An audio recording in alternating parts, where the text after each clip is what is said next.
Joining me now is best-selling author and associate editor of The Spectator, Douglas Murray. Well, Douglas, here I thought you were a crusader for the voiceless, a man of truth and justice, but here you are at the White House Correspondents' Dinner with all the DC swamp creatures. Explain yourself, please. I just had a feeling that you were going to use this against me, Rita. This is like journalistic compromat, isn't it?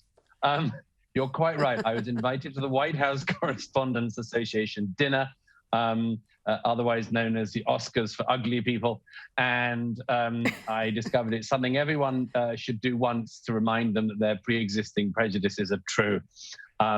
Yes, it was. This is an uncommon thing, I think, for journalists in Australia and in Britain. Journalists, in my experience, in Australia and Britain, certainly the ones I know, don't take themselves as seriously as journalists in America. Journalists in America think that they are somewhere above the fire service, above the police, something like that, as the guardians of democracy. And so they have these backpacking occasions.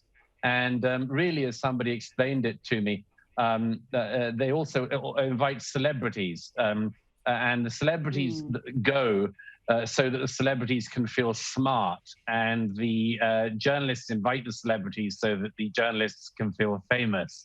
And yes, so you've caught me at it. I absolutely confess. I don't know what I can say to get my credentials back, Rita.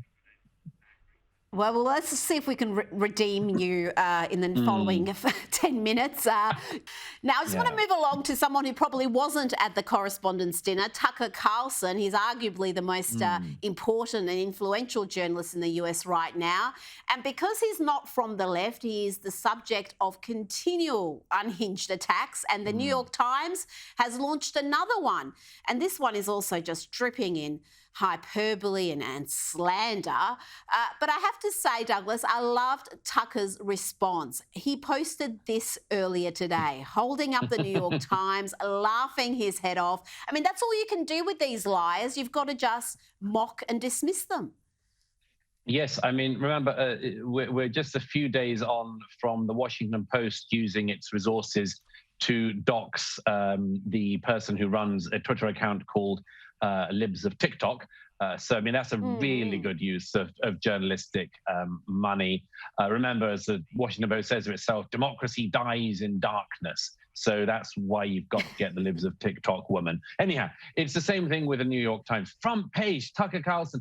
If you read the story, it's clear that their research has been, wait for it, that they've watched Tucker Carlson's show a few times in the last year. Whoa, that's what they've done. Wow. That's the research, the amazing scoop that the New York Times has got.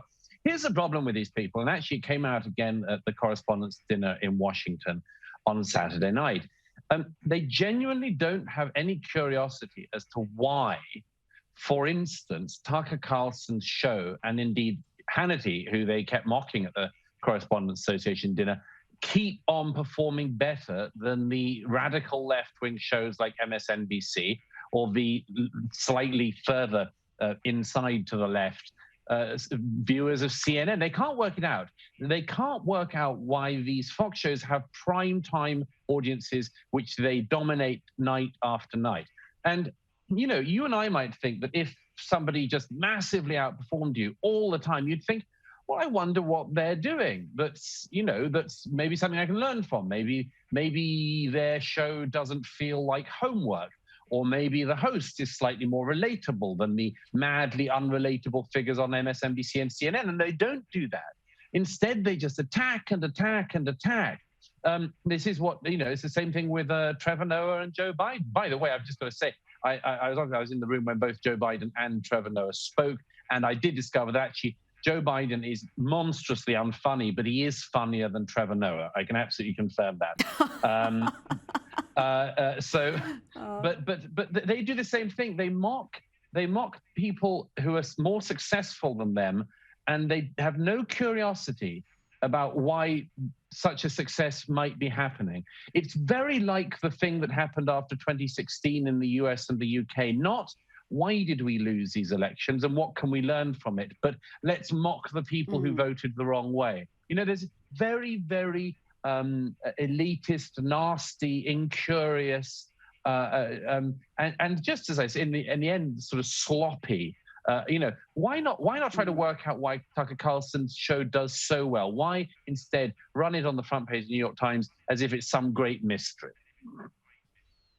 And of course, they just blame white supremacy or bigotry. It's just so predictable and sloppy, like you said. It's just not at all intellectually curious. You have written just superbly in your new book, The War on the West, about slavery and how it continues to dominate debate, but Arabs get away with downplaying their 13 centuries of uninterrupted trading in human beings from sub-Saharan Africa. Douglas, you wrote about this, and I've got to say, it never occurred to me that despite this awful trade, why we don't have large African populations in those countries, and why English-speaking historians seem uninterested in researching this matter. That's right. As I said in my piece in the New York Post and in the Times of London over the weekend, if you look at the trade, and the transatlantic slave trade was appalling trade in human souls, and maybe 12 million people were taken across the Atlantic during that trade. Well, 18 million were taken east by the Arabs, also sold by other Africans, and they were taken to the Arab countries where all the men were castrated so that there would be no descendants.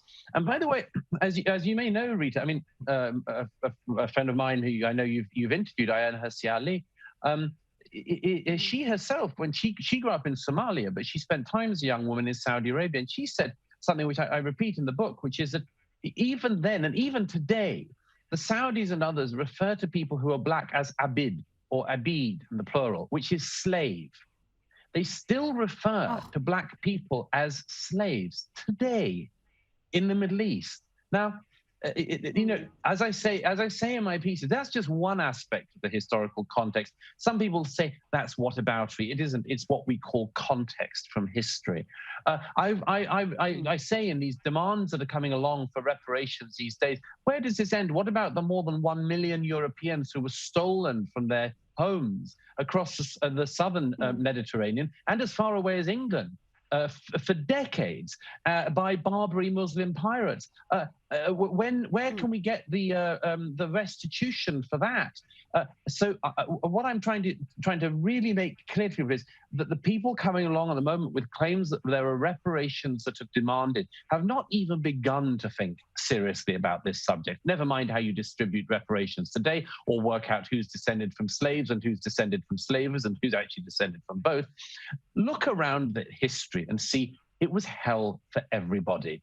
The question then is, do you want to tear your society apart in the 21st century because of something that your forebears did in the 18th century? I think it's madness, and I think part of the madness is that young people in all the Western democracies are brought up to presume that only their own ancestors did anything wrong, whilst the rest of the globe was just sort of inhabited by benign and wonderful Edenic innocence.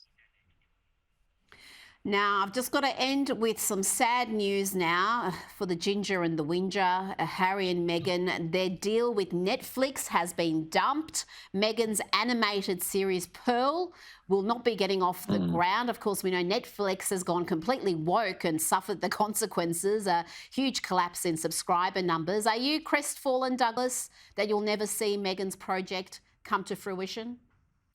I see that one of the things that Netflix has tragically cancelled is that they had started looking into doing a series called Pearl. And Pearl was apparently going to be a drama based on the life of Meghan, by Meghan. And I think that's beautiful, Rita, as I'm sure. And I think you should pitch a series to Netflix called I don't know, Diamond or something, and you can say it's not connected to me, but I think you should run this about my life. I'm going to I'm going to say I just want to be called an absolute piece of gold, and I want that to be a series on Netflix. It's about me, but I'm really being humble. I don't want you to make the comparisons, and so yeah, I'm unsurprised that Netflix didn't end up thinking that a series that was so self-referential and reputation polishing and non-self-deprecating was not what Netflix needed to increase its share price. I tell you, there is just no self-awareness in that couple. There is none. And wow, is it amazing to watch. I think they've given Spotify one 25-minute podcast for $25 million. And now they've given not even Pearl to Netflix. And yet, like you've said, they've got these enormous deals from these streaming services. You wonder what they were ever going to produce that was going to justify that enormous investment. Douglas Murray, thank you again for joining me. Pleasure as always.